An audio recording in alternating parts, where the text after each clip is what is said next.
Okay guys, so today we're going to talk about how to create speed in the golf swing. There's a lot of misconceptions out there. I think the pendulum's kind of swung the other way. If I look at the industry, it's so interesting to see, how much focus is being placed on using the body to square the club face up, and there's some validity to that based on your individual needs. I'm going to meet you where you are. I don't believe in method teaching where you have to subscribe to my method, right? We've got to make sure that we work with you as individuals, and obviously in this kind of platform that makes it pretty challenging. There's quite a few people watching the video. This is going to be huge towards you slicers, okay? Creating more speed. Hookers of the golf ball generally don't have issues with speed because they've learned how to articulate their hands and arms. They know how to create speed already, but you slicers, shorter hitters, new golfers, women golfers, I'm sure we have some golfers out there that have some disabilities, bad knees, hips and backs, for example. I think this is definitely going to be helpful, but if you think that handcuffing your arms to your body and sort of spinning your body to speed is going to help, you're probably a little bit mistaken, right? I'm not sure that's going to be particularly helpful. The first thing you've got to do is unlock your joints, your shoulders, your elbows, your wrists.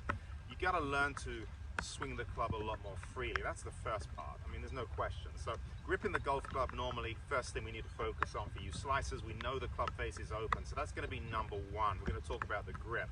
Number two, once we've got our hands in a good position where we're able to articulate the wrists, I'm going to give you some drills to help you create a little bit of artistry in terms of how to release the golf club. You need to educate your hands and your arms, and I've got some wonderful drills that we can go through, just 5-6 minutes, okay, not that long, but are going to help you use your hands and arms.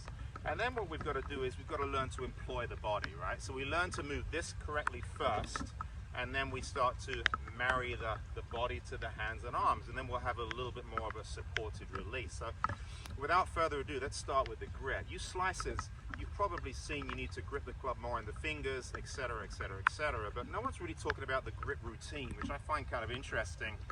When I talk to my students, I usually just say to them, go ahead and show me your routine when you play golf, right?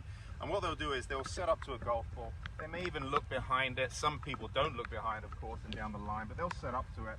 And inevitably what I see is I see them gripping the club in front of them right here, okay? And if you grip the club in front of you, it naturally raises up and gets a little high across the palm. It just doesn't sit in the fingers. So anytime you see a really good player, you can just watch the TV on the weekend, anytime you see a really good player grip a golf club, generally speaking, they're going to grip the club a little bit more to the side of them, right? They're going to allow the club to fall down into the base of the fingers. You may see some players grip the club out here as well. That helps you get the club in the fingers, but you never ever want to place your hands to the side of the golf club in front of you. It just doesn't allow the right way to place your hands on the golf club. So that's the first thing. So again, grip the club to the side of you, drop the club into the fingers. When you look at your grip, I'm looking for 3 knuckles, okay? When you look down, 1, 2, 3. V to the right shoulder, club across the fingers. You can see where I'm placing the club here. It's not in the palm, it's going to be across the fingers. Very, very important that you do that.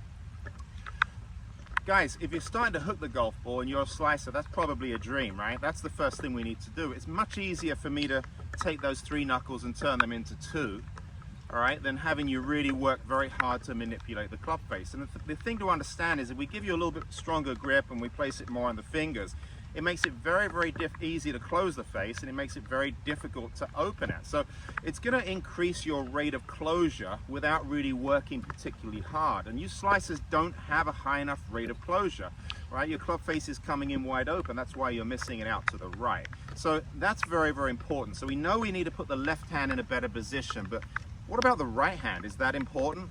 Absolutely, the right hand is equally as important. So if you get your right hand and you place your right hand in what we call a weak position, where it's too high on the golf club and the V's out towards your left shoulder, you're essentially neutralizing your grip. It's going to make it just as hard for you to go ahead and rotate the golf club. You're not going to have that rate of closure.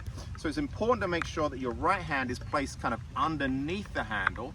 The right hand falls even more in the fingers. You can see how it's almost in the base of the fingers here. So we place the right hand underneath the left in an equal and opposite position. And we also make sure that that right elbow, when we set up to it, is pointing at our right hip, okay? We never want to have that right arm too high and that right shoulder too high. And if we get that right hand in a good position under here, you can see here my hands are in a little bit stronger position. what that's going to do, it's going to allow me here with my right hand here to rotate my forearm here without actually having to use my body so hard. If it's in a really weak position, I'm going to have to work way too hard with my body.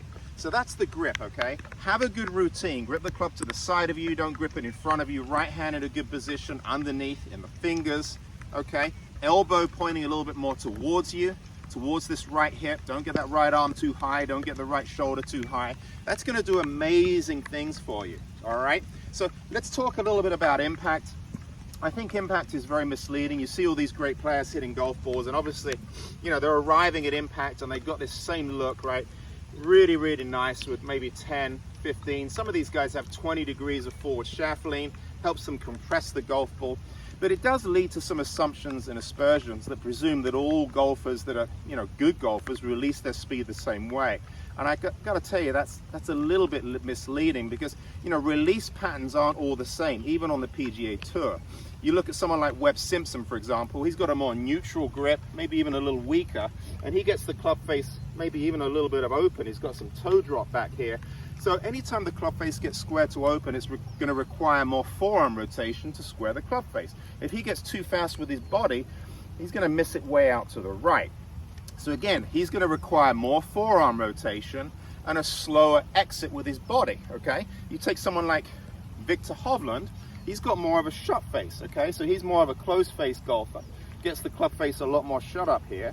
So he has to work really, really hard to get his body open in order to hold the face open. So his rate of closure in his forearms is going to be considerably less. Use the forearms less, use the body more if you're a shut face golfer. So what they're learning to do here is they're learning to match their release patterns to their club face orientation. And it's important for you to understand that most of you fall into the Webb Simpson category. You're not taking it back and getting it as closed as some of these guys, and you most likely don't have the mobility and the strength to basically get your speed kinematically from your feet up through your hands, okay? We don't all need to swing the same way. Very important to understand that. So we've got the grip in a good position. Hopefully the routine is going to start to improve now. Make sure you keep an eye on that. What I'm going to do now is I'm going to help you articulate your wrist correctly. I'm going to help you create a little bit of speed. And I've got these drills of very, very straightforward stuff. We're going to keep it simple. I'm going to do 3 little tap drills here, okay? That's waist high to waist high. From here to here. I don't want it up to the shoulder yet. I don't want the club up, certainly up above your head. We're going to do 3 little golf shots. And what I'm looking for here is I'm looking for you to take charge of the direction you hit the golf ball, okay? So what I'm going to do is I'm going to get my grip in a good position. Left hand's on top, V's in a good position. Right hand, guys, elbow against the right hip, not out and away from you here. I want it in here, right hand feeling like it's a little more underneath the golf club. And I'm going to hit 3 shots. Now here's the key. I'm going to make the ball go to the right on purpose. I'm taking charge. I'm not going to hit it right by accident, which is what most of you guys are doing. I'm going to take charge and I'm going to make the ball go to the right. So how am I going to do that? I'm going to have my exit be a little bit more supported. I'm not going to use my hands as much. My right hand's going to be under the handle. My left hand's going to be kind of on top. So I'll go ahead and do that. On purpose, I'm going to hit it to the right, waist high. All right, so my right hand at the moment is underneath the handle, okay? Then I'm going to hit one straight. I'm going to take charge and I'm going to hit one straight. So I'm going to take my grip exactly the same way, elbow in a good position, and swing waist high. Going to do another little one here. Same thing, going to hit it straight.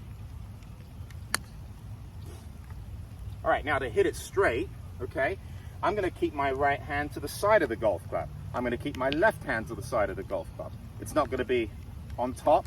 It's not going to be underneath. It's going to be to the side. And you can see here my toe is starting to point up. It's not pointing to the right. It's starting to point up. Now the third one, this is the one you're going to want to pay attention to. On purpose, I'm going to hit a baby hook. All right? I'm going to hit a little baby hook. And what that means is that the club head is going to actually pass my body. And as I exit, my right hand's going to feel a little more on top and my left hand's going to feel a little bit more underneath. I'm going to go ahead and do that right now. So again, little swing, okay? All right, now my exit, you can see the toe of the club is exiting this way more, okay? My left hand's more under the handle. Now, why is that a little bit more important? Why is that more important for a slicer? pretty straightforward, because in order to hit that shot, I'm doing a little bit more with my hands and arms, and I'm doing a little bit less with my body. You see, you golfers that slice the golf ball, your joints are completely locked up, okay? You've got no mobility. You've got to mobilize your system, guys, okay? We've got to use those fast twitch, fibrous muscles in the wrists and the elbows and the shoulders.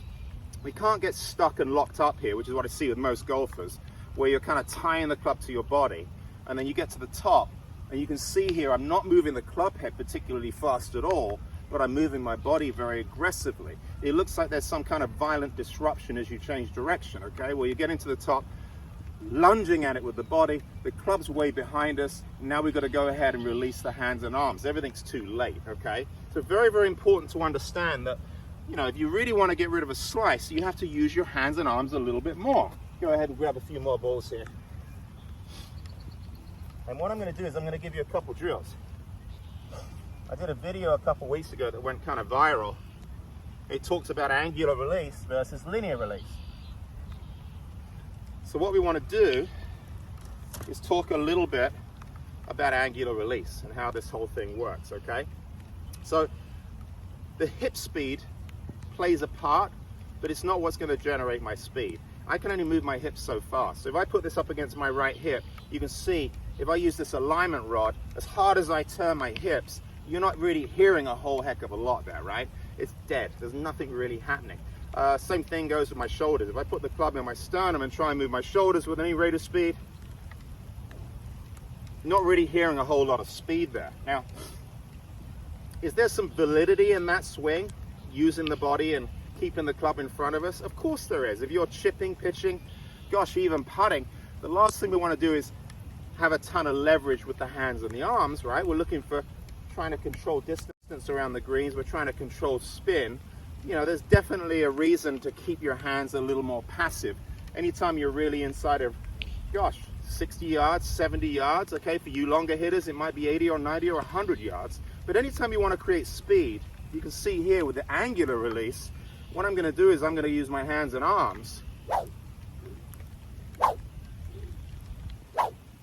And I would swing faster, but this is getting soaking wet. And I'm just worried about this thing just darting out into the range. So I apologize, I got caught up in a bit of a rainstorm here, but I'm going to keep going anyway. But you get the idea, right? Obviously the hands and arms here are really what's going to create the speed in the golf swing. So there's a huge difference there, okay? So a way to feel this is to do a hitchhiker drill. So what I'm going to do is I'm just going to grab a little 9-iron here. And what we're going to do is we're going to essentially, kind of easier to show it this way. If I got a long hammer and I'm trying to bang a nail vertically into a post, what I would do is I hinge my wrist. You see the wrist hinge, and I fold my arm. And then on the way down, I'd unfold my arm and I'd unhinge my wrist. So I'm basically using two levers. I'm using my wrist and my arm here. I'm going to go ahead and bang a nail vertically into a post, okay?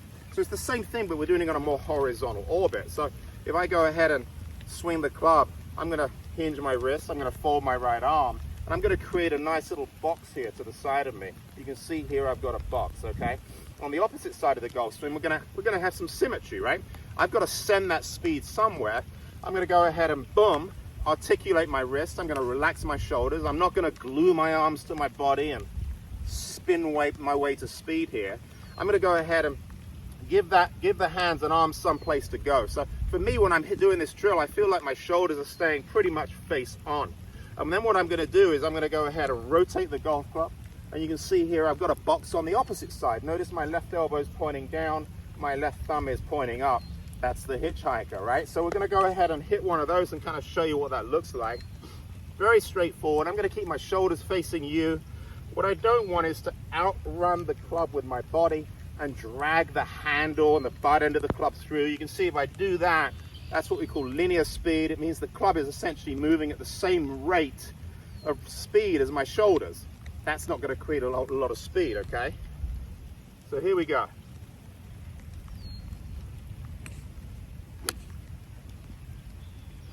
And there's the finish position. That's your hitchhiker. So what I've done there, very, very simply, to help you understand this, for those of you that are really trying to create club speed, okay, they've never done this before, I know that's a lot of you, what I'm doing is I'm taking the golf club into this position, and I'm moving it very quickly in the opposite position. I'm actually decelerating, if you like, this end of the golf club, which is transferring energy to the other end. And the beauty of this is it takes very, very little effort, right? I'm not torquing my body. So many of you have issues with your back. This is going to be unbelievable, okay? So we're going to do it one more time. Hinge, unhinge. And you can see there, you can see how the club's re-hinged on the other side. So what I'm doing is I'm leveraging the golf club there. I'm hinging, I'm unhinging, I'm allowing my right arm to gradually straighten. I'm going to go ahead and make sure on both sides of my body my elbows are down, not up, okay? Very important to understand that. Another wonderful drill is the 2-club drill. So what I can do here is grab 2 clubs, one in each hand, and just make some swings and try to kind of keep the clubs side by side here and just swing them back and forth at the same rate. And now we're learning to articulate both wrists, the left and the right. And after a while, you can actually hit balls with your right and you can hit balls with your left, okay? You're learning to educate your hands. First time you do this, balls are gonna go all over the place, right? You're gonna hit it over here, you're gonna hit it over here, because you don't have good hands. You've not learned to use your hands correctly, okay? So that's the 2-club drill. The last one, that's really coming down now. This is great. So the last swing is what we call a momentum swing. So what you're going to do is you're going to go ahead and give yourself a little head start, right? Good grip, elbow in, start forward, go back. We've got a little momentum. We're going to give the club a little bit of a head start here. So here we go. Start forward, go back, go through. Start forward, go back, go through. Now, it doesn't hurt to just keep going. One of my favorite drills, a ladder drill. You just set the balls up and you just go walking through. I've got a video short.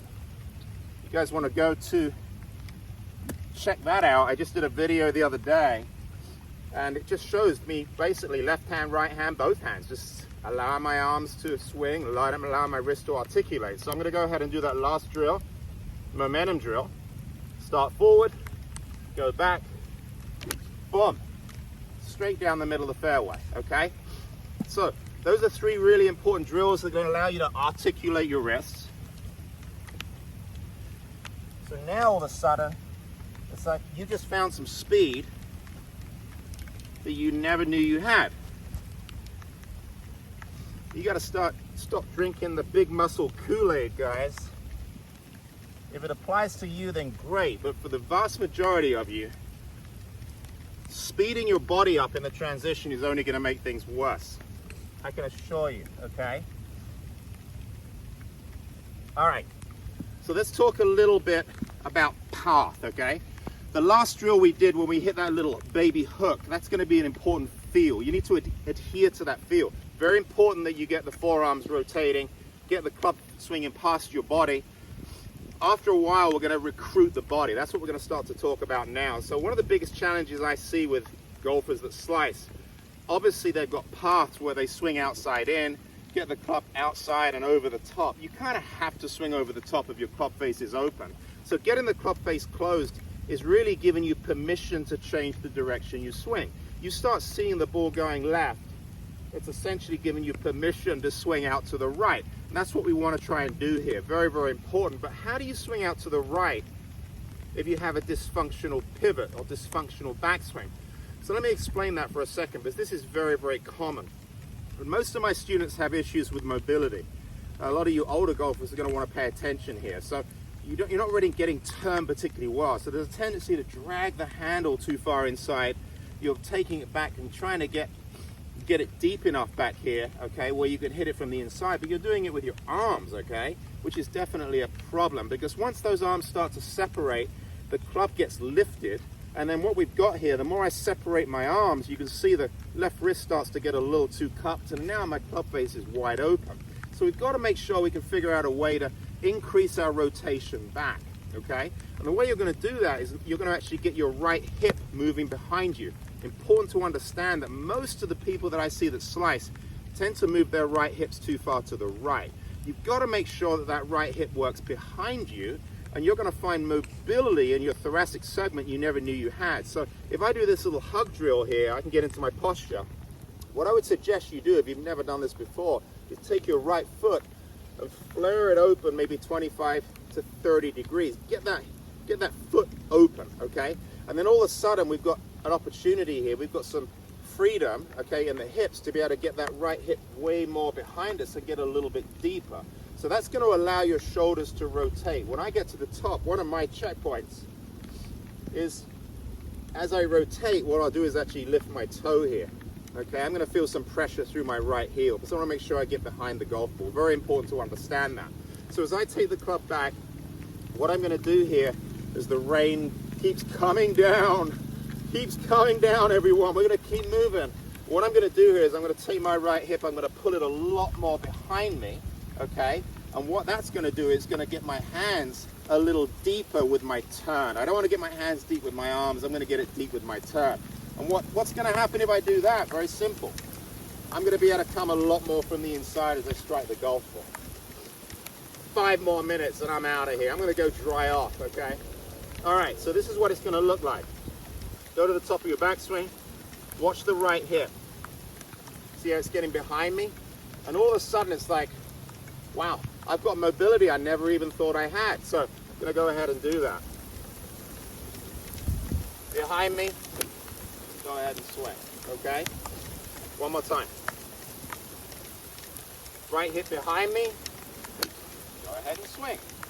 All right, so all of a sudden, when I'm approaching my impact position here, my club's a lot more inside. Now, if I combine that with the club swinging past my body, all of a sudden, I've got a draw. I'm not hitting slices anymore. I'm hitting draws. I've got my hands and arms swinging freely past my body. I don't have my body out in front of my arms. That's what these little release drills are for, guys, okay? And now I'm starting to address my pivot. Getting behind the golf ball is absolutely critical, especially with your driver. If you're out in front of it, there's absolutely no way you're going to hit a draw. That much I can assure you, okay? So hopefully that helps. Pretty straightforward stuff. Start with your grip. Most important thing to have a really, really good routine. Work on some tap drills. Right, straight, left. Pay attention to that left one, how that actually feels. You've never articulated your wrist in a way where you've increased your rate of closure, and that's what this is all about. You've got to increase your rate of closure with your wrists. You have to articulate them in a much, much different way. And then what we're going to start to do is we're going to start to build the body into the motion. We're going to start to allow the body to get employed, right? But start with the arms first, guys, okay? When I swing a golf club, I honestly can't get my hands and arms to the ball fast enough. And this goes for you longer hitters too. You guys jump out in front of it with your pelvis, club gets stuck behind you. It's different, but it's kind of the same, right? Amateurs spin their, bad golfers spin their upper body. Good players tend to slide forward with their lower body and they get the club trapped behind them. So there's a lot of validity in trying to get those arms swinging down and then articulating and reversing the shaft, getting it moving in the opposite direction. I hope that helps. I hope that makes sense. We made it. We made it. I'm going to need towels. I'm so wet. But I really hope that helps. If you like the video, go ahead and subscribe, share, hit that bell button. I'm very new to YouTube. I'm having a lot of fun doing these. Really hope it helps get rid of that slice. Take care. I'll talk to you soon.